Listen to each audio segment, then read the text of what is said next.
And let's put our blindfolds on.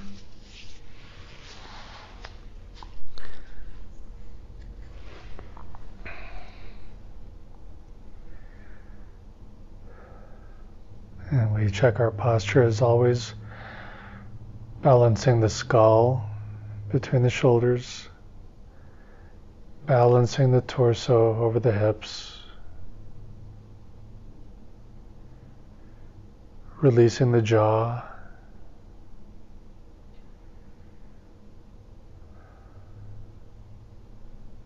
releasing the muscles of the pelvic floor,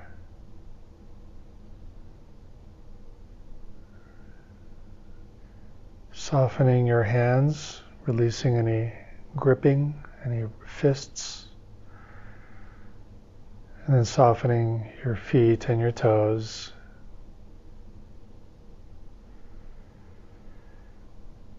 Check that your shoulders are hanging down nice and loose, that they're not subconsciously tight by your ears.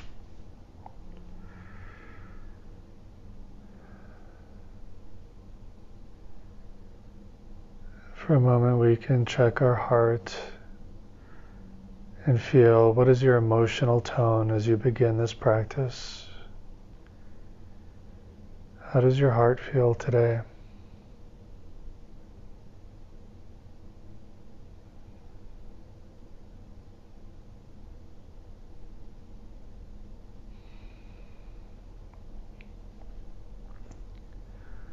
To help ground ourselves, we'll take 3 deep breaths in and out.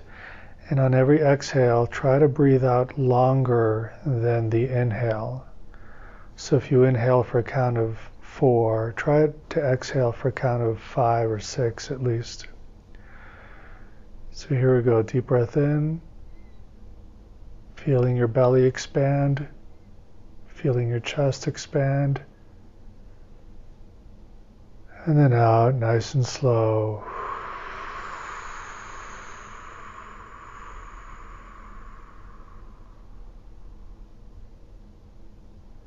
Breathe in when you need to. Nice deep inhale.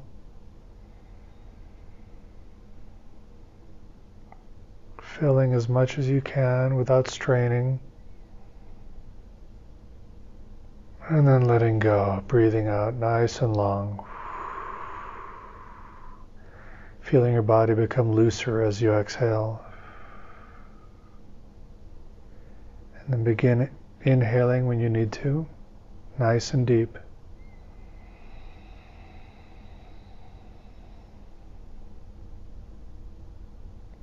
And long exhale. Just letting it all go as you breathe out. And breathing normally.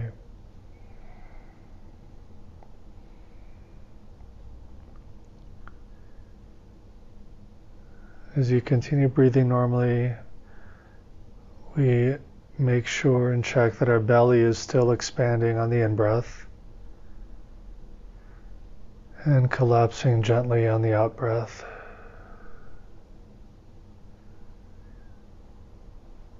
Noticing the pleasant sensation inside the belly from the natural massage that occurs.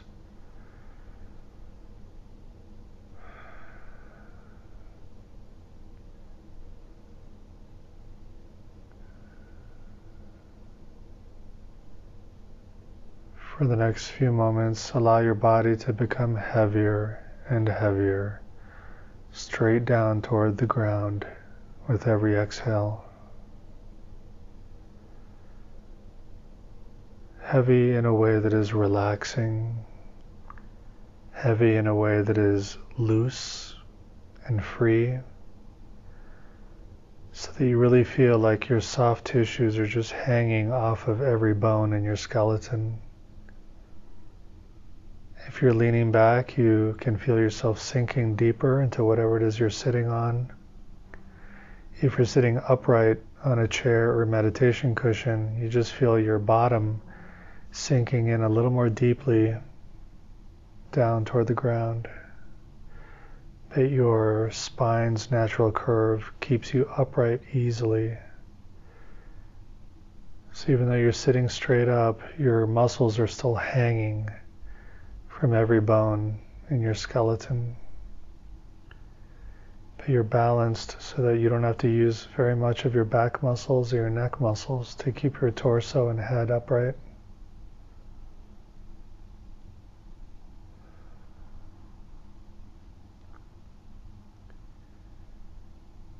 And just enjoy the sensation of the heaviness and relaxation in whatever posture you're in. Feel the inhale, and with the exhale, see if you can relax even more deeply, becoming even heavier and more loose with every breath. And anytime tension arises in your body or your mind, simply return to the exhale and let go as you breathe out. And then keep your mind present to the next inhale and the exhale after that, and so on. And we'll continue this way for the next few minutes before beginning the contemplative part of this practice.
And now we're going to shift our attention to the first contemplation in this session. This first contemplation is about reflecting on any area of your life where you feel frozen or stuck. Sometimes we're not even aware that there might be something we wish we could change about our life, perhaps in a small way or in a really big way. It's possible that we may have had a dream in which we had actually taken that leap and changed our life in a particular way, and we're experiencing happiness, a happiness that we long to experience in the everyday life, not just in the dream state. But some part of us deep inside is calling out, longing for a major change or a shift, a new exploration, a new experience. There are different types of changes that the deeper part of you might be longing for. It could be interpersonal, for example. It might want you to ask someone out on a date. Maybe there's someone you have in mind. Ask someone for their hand in marriage. Or ask for a separation, or ask for a breakup or a divorce.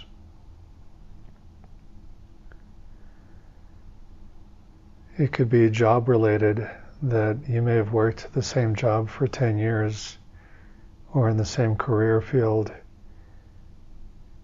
and you've just been unhappy and uninspired for so long. And once in a while you allow yourself to wonder, maybe I could do something totally different, or I've always wanted to do that. Or when I was a child, I would fantasize about having this other type of career.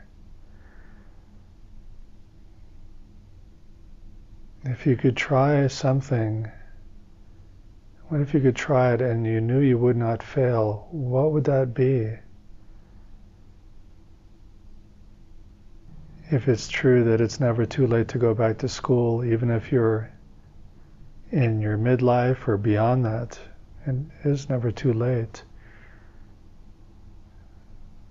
What if you did that and you knew you could not fail? What would you go to school for, or what kind of certification would you pursue?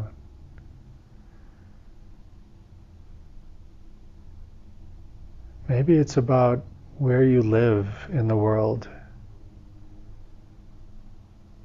Have you lived in the same city for 10, 20, 30 years? And perhaps you'd like to know what it's like in the mountains or by the ocean, in the countryside, or a very exciting big city. Is there some part of you that really calls for a major change about where you live?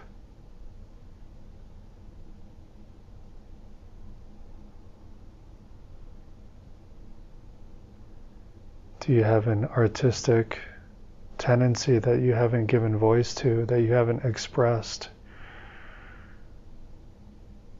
that you'd like to explore? Maybe there are classes you could take if you want formal training. Or what if you just got some supplies and experimented? What if it's about writing poetry or writing music or learning how to play an instrument?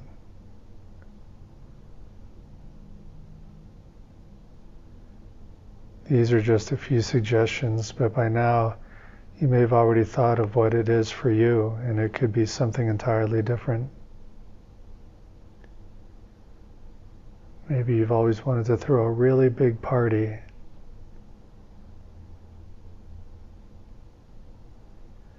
Or maybe you've been feeling stuck about the need to write your final will and testament. or make plans for your burial or cremation.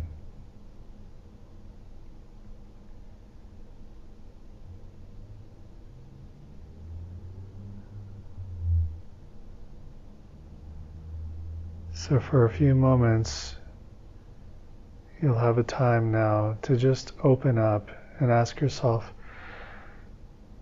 where am I feeling stuck? Where am I feeling frozen? And see what comes up for you. So I'll be silent now for the next couple of minutes.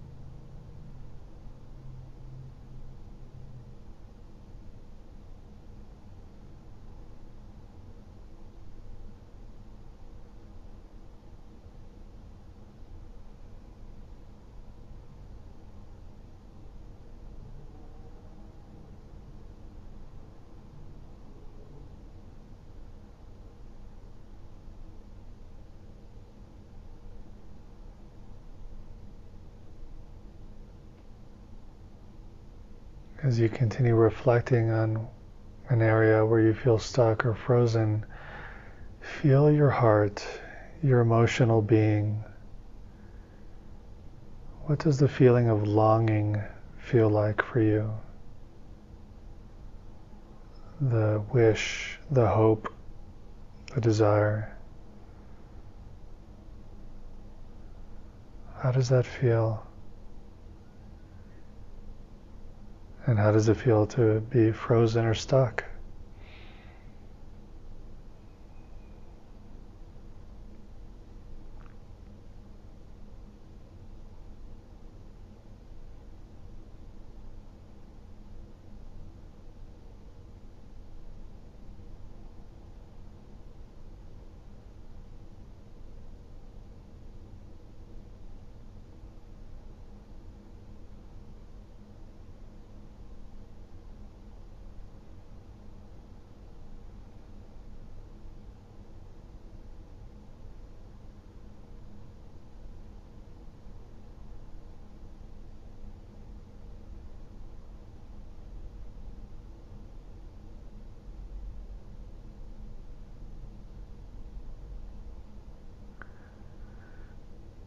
And now we'll move on to the second part of this contemplation. So you can set everything we just did aside. And naturally, if there's a feeling in your heart, you can allow it to linger. There's no need to do anything with it. But thinking about where you're stuck or frozen, we can set that aside for now and do something quite different. We're going to reflect on the force that has allowed us to be here in this life.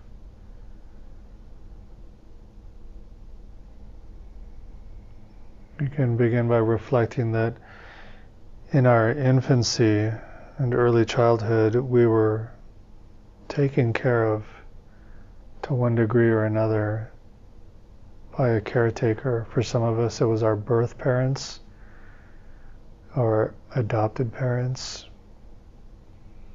or some other relative or caretaker. And somehow whoever this was or whoever these people were did a good enough job to launch your life, and that was a big part of bringing you here where you are right now in your life.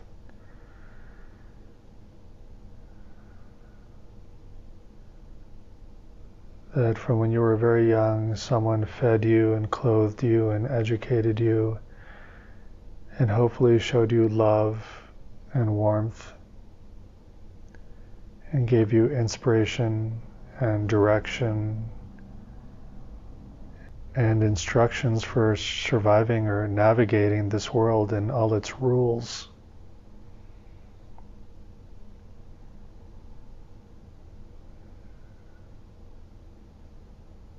Maybe maybe those people who took care of you at that point in your life are still here, or maybe they've passed away. But their job is done, and they had hopes for you. They gave you their energy. And if you're participating in this program, chances are very good that they did a good job of it.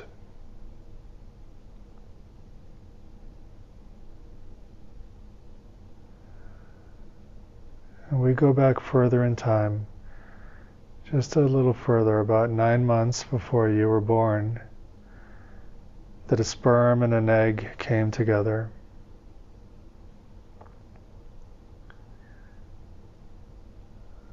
That female and male energy came together. Two people came together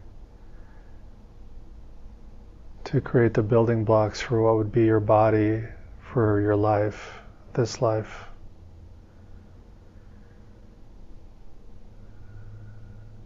They came together, and your mother, your biological mother, carried you through, gave birth to you, and hopefully loved you, and took whatever steps were necessary to ensure your continued care.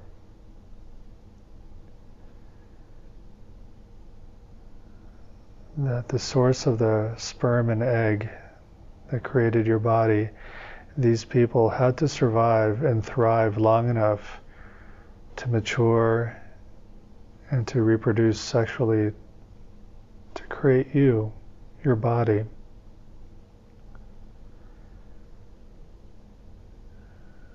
And they did. They succeeded. They survived life long enough to do that,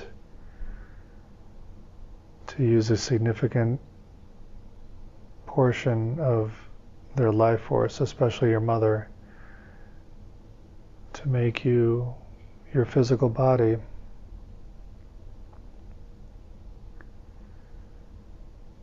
But we must go further back still, that your mother at one point was a child, then an infant, and then inside her mother's womb, that a sperm and an egg had to come together.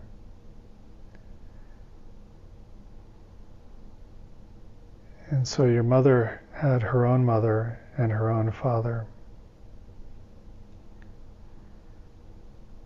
And your father was a child, an infant, and inside his mother, following a sperm and an egg coming together. So consider his parents, his mother and father. So your two sets of grandparents. Imagine when they were alive, what was happening on planet Earth? What did your grandparents have to survive? Was it war, famine, plague, diseases? But somehow they thrived and survived long enough to produce your parents. And all they wanted for your parents was for them to be healthy and strong and happy, to fulfill their hopes and to find meaning in this life. And so your grandparents did their best to raise your parents. And hopefully when your parents gave birth to you, they wanted nothing less than for you to find meaning, hope, and happiness in your life, and to survive and thrive. Consider each one of your grandparents also had their own sets of parents who had their highest hopes for their children. What was happening in the world when they were alive, when they were children and they were old enough to reproduce, to give birth to your great-grandparents. What was happening on planet Earth then? So many people didn't survive. So many people didn't survive long enough to make babies, but yours did. Probably in a very difficult time on this planet. And consider how they longed for their children to find meaning, hope, and happiness. And we can keep moving backward through time to your great-great-grandparents, great-great-great-grandparents. And the family tree goes wider backwards, further and further. And many sets of two people had to come together to produce a child who would meet another child as adults and reproduce. And that offspring would find another offspring, moving through the branches of the family tree. This tree that moves backward in time for thousands upon many thousands of years, countless generations, surviving illness, famine, and many other types of obstacles, many other types of threats to their life. And in each generation, all they wanted was for their child or their children to survive and thrive and find meaning, hope, and happiness and a direction in life, and to live long enough to just achieve their hopes and dreams, and perhaps to have a child of their own. Think now that for thousands upon thousands of years, your ancestors and your family line, since the dawn of time, have lived their lives and given their life force, and the end result is you, that you are here as a result of thousands upon thousands of years and thousands upon thousands of generations. You are here now in your life, in your body. And consider that so many of them thought of the future with the highest hopes for their children and their children's children. And many of them lived a long life, and on their deathbed were ready to let go.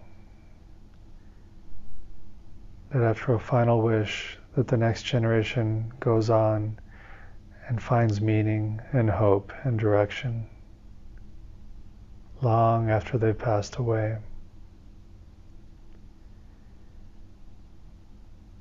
And all their efforts have yielded your life. Such a great blessing, such a gift.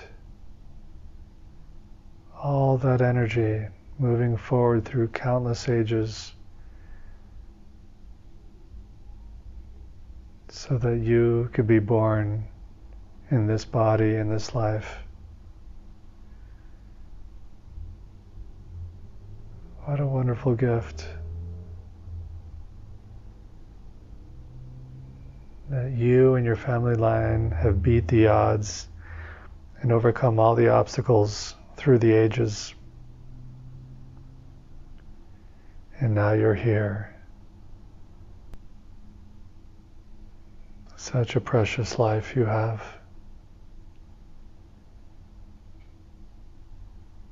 And every life has limitations, and every life has freedoms. And of course, we have to be practical and realistic. But perhaps it is still within the realm of practicality for you to fulfill some of your dreams, for you to take a chance, for you to make a change, no matter how drastic it may seem in the moment. Do you know people who've made drastic changes in their lives? Did they survive afterward? Are they happier afterward? Or are they just different? Did they find the difference that they were seeking? Is it possible that your parents, your grandparents, and your great-great-grandparents also had to make very big changes in their life before their lives were over? Perhaps to simply survive, or to thrive and to fulfill their dreams.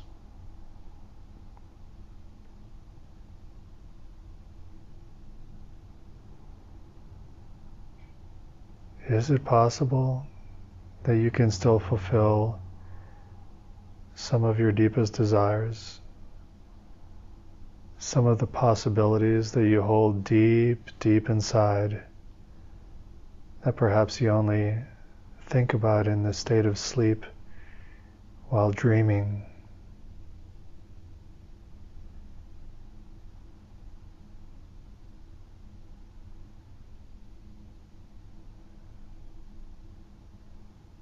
So we must remain fair and practical and have empathy for ourselves and our situation.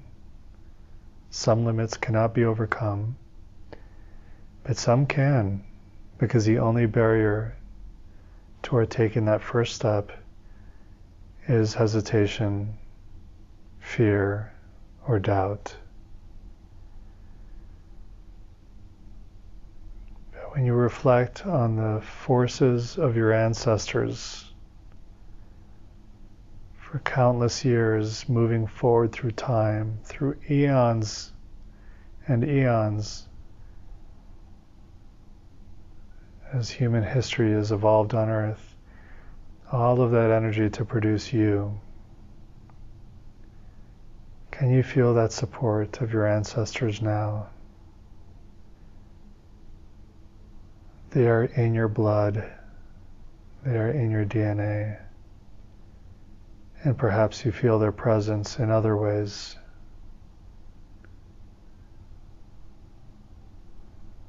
How big are those obstacles really?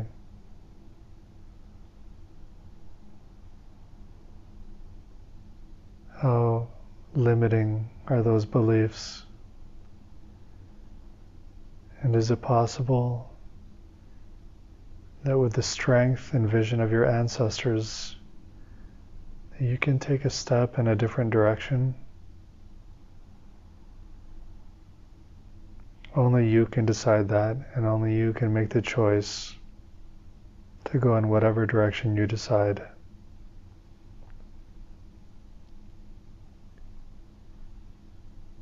Check in with your heart now. How does it feel? How does your body feel?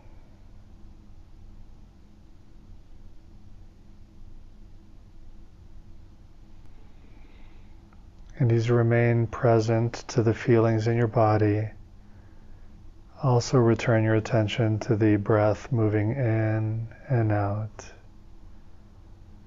And we'll continue this way for the last few minutes of this session.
And that concludes our session.